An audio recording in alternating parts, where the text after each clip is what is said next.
Hello, everyone, and welcome to the new episode of Beyond Mirage. Today, we have with us a very special guest who needs no introduction at all. Welcome, Ma Anand Sheela, to the podcast of Beyond Mirage. It's an honor to host you over here. Thank you very much, Jay. It is always a pleasure for me to be among you young people. Ma'am, what's so inspiring or say energetic about young people? Like, why do you like to be around more young people? Well, I was very active when I was young. And now I am getting old and I see the difference of being young and being old. Okay. And it is exciting time I had when I was young. That doesn't mean I'm not having exciting time now. It only means that it was more dynamic then, and now it is more restful. Okay. So what's up with you right now? Like, what are you doing, and how is life happening right now? I work with underprivileged handicapped people. I take care of my two institutes here in Switzerland and one in Mauritius in Indian Ocean. And recently that I have been in India, I am trying to do small things again for underprivileged people, uh, more street people. That's really nice of you, man, and that's a really great purpose, I would say. Yeah. Ma'am, when I see at your life, uh, I feel there were two phases mainly. Of course, every moment is different. I understand that, but when I look at your life, then I feel there were two phases in your life. One before when you are involved, like when you were involved in Rajneesh and say with the organization, and the second one after that. So, and I believe that each phase teaches you something. So, I would like to start like, would you like to share your experiences of the two phases and what have they taught you in your life? The youthful experience near Bhagwan was an expression of love for Bhagwan. And after I left Bhagwan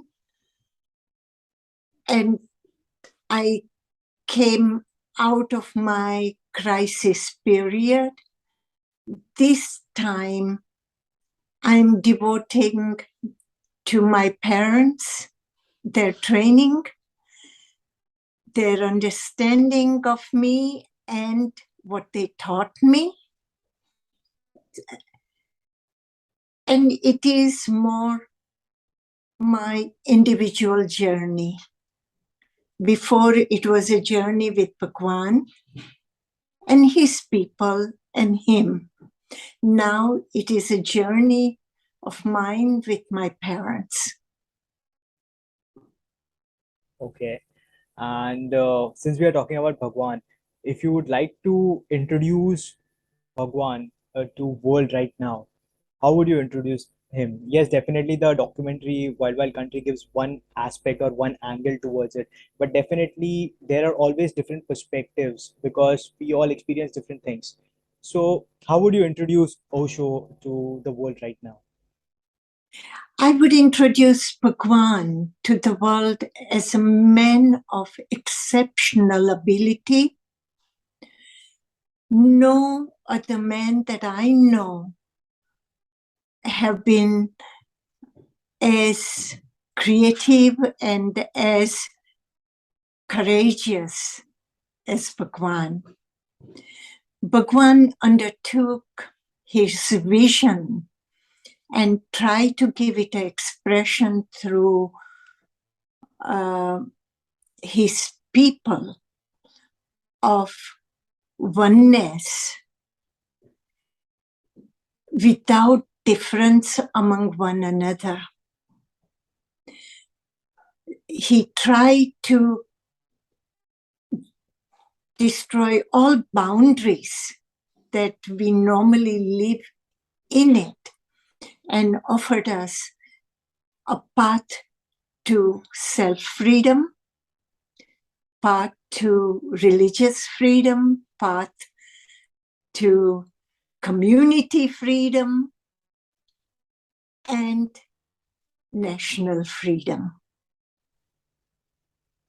Wow. So for me, Bhagwan is one of a kind. And I understand that the world is skeptical of him. People are ready to give judgment on him. But I think they are being unfair to him. And especially Indian people criticize him severely because of his understanding of sexuality and his understanding of prisons created through religious boundaries. People condemn him more. And I feel they are taking this Kohinoor and just throwing it into a garbage dump. But bear in mind, Kohinoor, even in garbage dump, will shine. And I would like to tell all you young people, get an opportunity to read him, understand him, listen to him. Don't miss out on it. I have learned so much from this wonderful man. And I'm so grateful that I had the opportunity to work with him on one-on-one basis. Wow. That's really great, ma'am. And you touched upon various points which I was actually thinking in my mind to ask you questions on. So we'll come on those aspects slowly. But since you told that you got an opportunity to work with him one on one, I would like to go to the that memory of yours right now when you met him for the first time. Like, I think you were introduced at the age of 16 by your father, if I'm not wrong. Yeah, Yes, perfect. So, what was that first meeting like? Like, what was that experience? Can you share with us? it was an experience I never had before. I fell in love with him, and it felt like if death comes now in this very moment, I have lived my complete life. It was so profound that falling in love with him, that it made life and death both one. And it didn't matter whether I live or die. I was complete. And I'm still swimming in that feeling. Wow. And ma'am, when you talk about love, what is love actually? Because definitely the generation has forgotten the true meaning of love. And what's that feeling like? Like you just described. It is unfortunate that people don't understand the word love, or their understanding is distorted. This distortion comes from sexual restrictions. We associate love with sexuality, but they are two separate aspects. One is a phenomenon of the heart, that is love. Another is a physical, bodily situation, bodily need. Now, one has restriction on these bodily needs imposed from society, imposed from family, imposed by religion, and imposed by a lot of responsibility. So when you as a young man approach a girl, she's not open towards your sexuality or her own sexuality. Sexuality is tabooed. It can be only enjoyed under closed door. Freedom is not there. And you can come under closed door only by committing yourself in marriage. Some of you are not ready to marry. You just want to experience your sexuality. Now, how do you synthesize? There is no synthesis as such. So you tell the girl, oh, you love her. The girl tells you, you love her. And then you have no problem getting together. But there is a love that is just misunderstood word.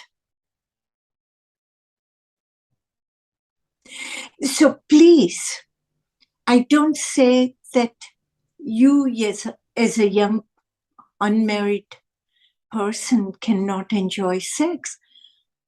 Enjoy, be honest about it. By being honest, you may not find 99% women to participate in it. But that is the society you live in it. Then learn to accept it.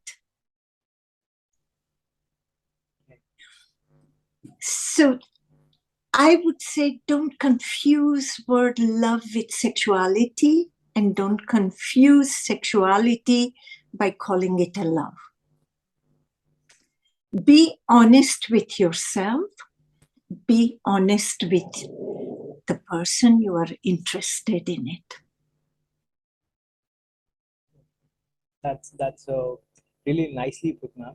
And since we're talking about the sexuality and the activities that take place, so this I'm sure that you must be questioned on this kind of say aspects from a lot of interviewers also, because when we talk about Bhagwan, okay, there are different angles and different perspectives that come into picture, and one of the angle is this the sexual activity, and the documentary also shows certain aspect of it.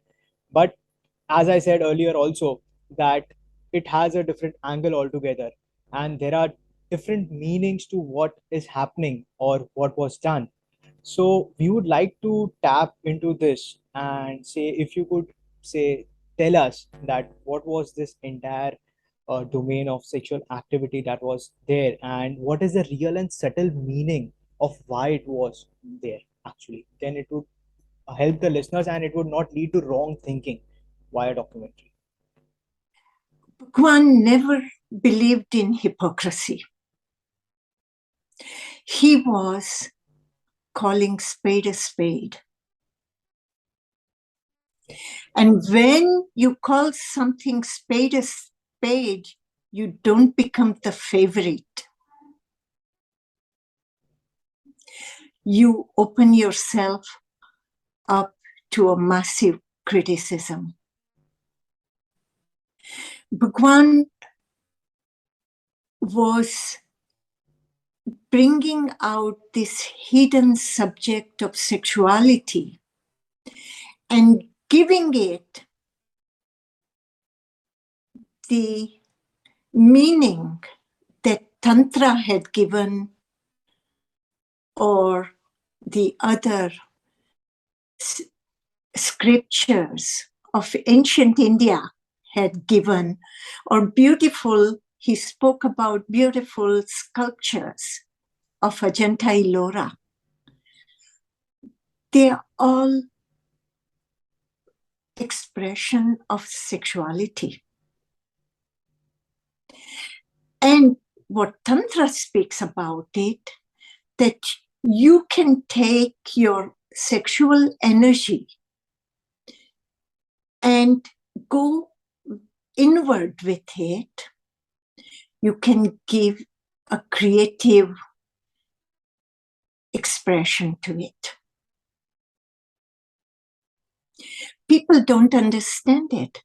An amazing situation is the whole world calls him a sex guru. But every household where men and women come together, they exercise sexuality on a daily basis. And Bhagwan says, what is every moment part of your body? Why are you denying it? Don't deny it. Understand it. And trying to understand, be respectful towards the other partner.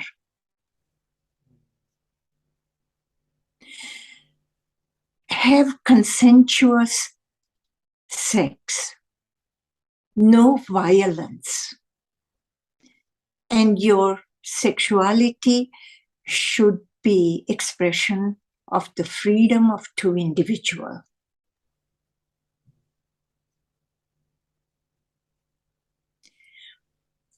But it is so easy to condemn.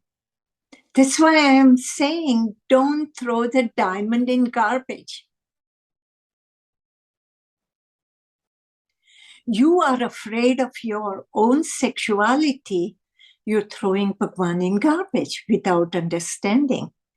But if you would understand him, you can implement it in your life and enjoy your own physical need.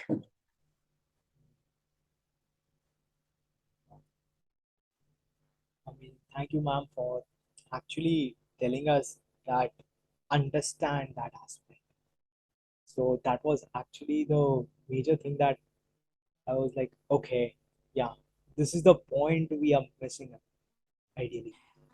I want to tell you, when I was 16, I was sent to US to study by my father, mother. Night before I flew in to US, I fly out to US, my father set me and gave me some instructions. And one of the instructions, I write about this whole episode in my new book, By My Own Rules, where my father looks directly me in my eyes and says, Sheely, I am sending you to US in a foreign country. I and Ba, our mother, will not be there to advise you, protect you. You will become of age shortly. You have many, many feelings arising in you of sexuality. And our father had never spoken to us so directly, especially, I don't remember me ever so directly spoken to. And I started looking down and scratching the floor. And he said, now look into my eyes, what I say. He said, you will have feelings of sexuality. You must understand it. You must experiment with it. Don't just come across the first guy and think of marriage because you want to explore sexuality.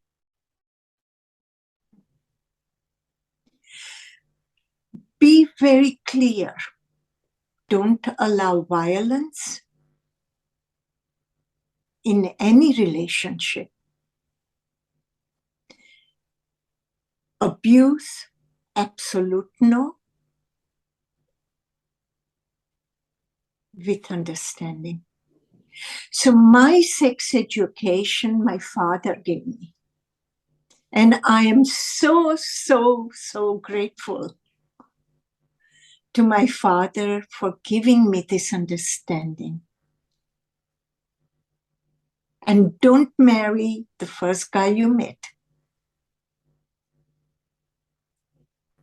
Thank you, ma'am, for sharing that incident with us. I definitely believe that a lot of people would take inspiration from that and learn from it. Ma'am, yeah, But bear in mind, take your partner or take your friend or whoever is involved with you. Fully respect them. Fully respect their freedom.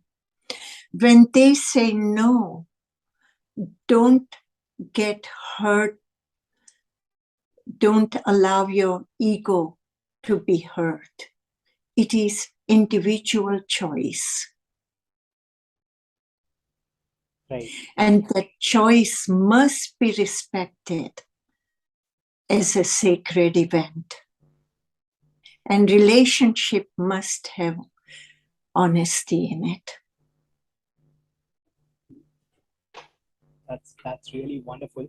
And ma'am, of course, there are millions of teachings of Bhagwan, and I have read certain books also, and definitely that's a really high content to understand it because I was like I when I read the books I need to take a lot of gap to just understand that one page. Okay, so if you would like to share three of his teachings which you firmly believe in and also practice till date, which would they be? One of the first teaching of his, I would say, be yourself. Meaning, respect yourself and don't be afraid to bring out your individuality.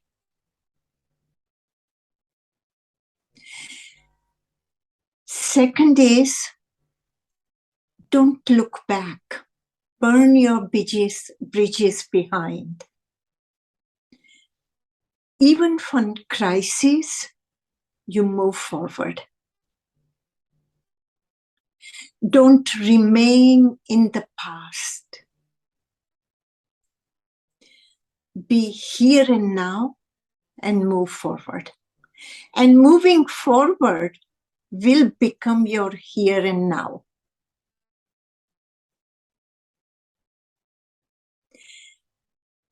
And third is don't miss out any opportunity in your life. They may seem like nothing in the moment, or they may seem like, you are doubtful. Take a risk and move forward and be yourself. They are all three connected with one another. Oh, thank you, ma'am, for sharing the three teachings that you truly believe in and actually practice it. I wanted to know that how did a day look like at the ashram? How did a day look like in the ashram? Busy, especially for me, but the normal day was some people began with 6 o'clock meditation, then a bit of breakfast and go to Bhagwan's discourse at 8 o'clock. After a discourse goes on for an hour and a half, sometimes a little longer, people had their breakfast and they went for their assigned job. And we worked. While working, we laughed a lot, we danced a bit, and you saw always Bhagwan's people smiling and laughing. And then lunchtime, we have a break. People took break according to their work and their hunger, I say. After lunch, they returned back and they worked till evening darshan. And not everybody went to darshan, but people who had made an appointment to see Bhagwan, they went for darshan. And after darshan, people went with their girlfriends around, or some of workaholics like me did work. Some went in the Pune city. Everybody did their own thing. And then day was ended. That was in Pune Ashram when we were.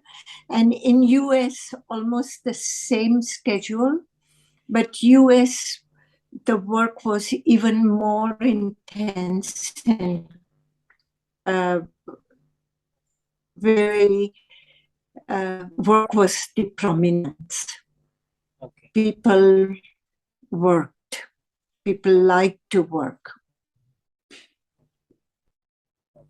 Ma'am, what was Bhagwan's take on drugs and alcohol?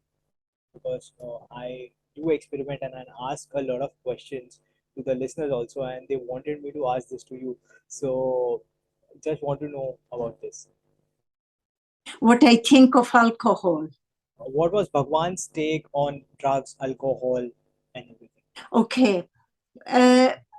This is when in Pune days and earlier days of US, Bhagwan said any kind of addiction,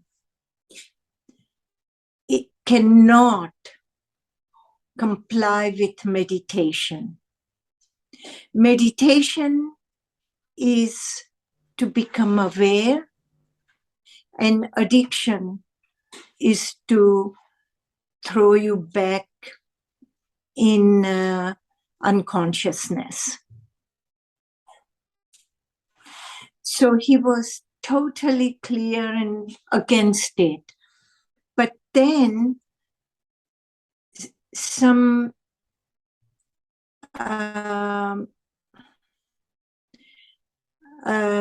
not good company came to take part around his household. And they started experimenting with him with drugs and alcohol both. I believe in the first part of Bhagwan's approach towards addiction. I work with alcohol addiction in my today's day's work also. I stabilize severe alcoholics here, and I know what it does to your brain because I live with them 24 hours and work with them. So I would recommend all you young people, just for kicks, don't drown yourself in any kind of addiction. Have pleasure of your creativity. And one doesn't need alcohol or drugs when you are honest with yourself. You have nothing to hide. Right. And just for kicks, to show the peer group that you are a big man or something, one doesn't become big man by drinking and addiction. One becomes a big man by taking responsibility for what their creativity is. Wow. That's really amazing. And if you would like to recommend any books of Osho uh, to the all to the audience and the listeners, which would they be? I recommend any books of Bhagwan before 1985, his spoken words. Why so? Why so? After 1985, after I left, some people who took over the management, they have started cutting and pasting Bhagwan's words and playing with his words. Up till 1985, up till I was there, till September 1985, Bhagwan's words were pure. They were not tempered by. So I recommend find any audios, any videos, any books. They were compiled under Ma Yoga Lakshmi's publication or Ma Anand Sheela's publication. They are pure. Pure his words. Thank you for sharing that insight, ma'am.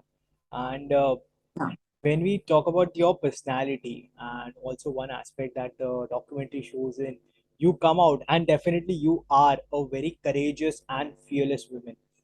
So, how do you develop that attitude or say personality in life? Because a lot of people would like to know, and especially women would like to know about this. Commitment. When you are committed to your feelings, your intuition, and you're coming out of heart, not from desire, not from want, not from jealousy, then you can be fearless. It is a big sense of responsibility towards my community, towards Bhagwan, that gave me the courage. Wow.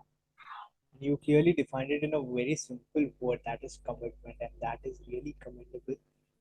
Thank you, ma'am, for that. And this is one question which I asked to all of my guests, and this question is like, what is success according to you? Success for me is without stepping onto the other, climbing high.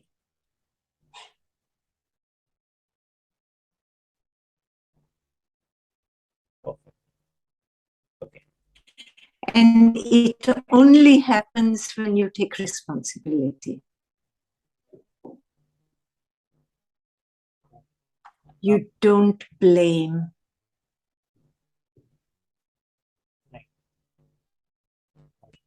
And ma'am, any last piece of advice or the comments for all the listeners and audience out there? My last piece of advice is to all of you young people of India and around the world. You are our future. So keep that in mind before you enter into situation that is damaging you. Don't do it. You are our future. Remember that. Mankind's future. And we will to remember that. And I hope we all take steps that make everyone proud and say, oh, we take steps towards the progress of humanity.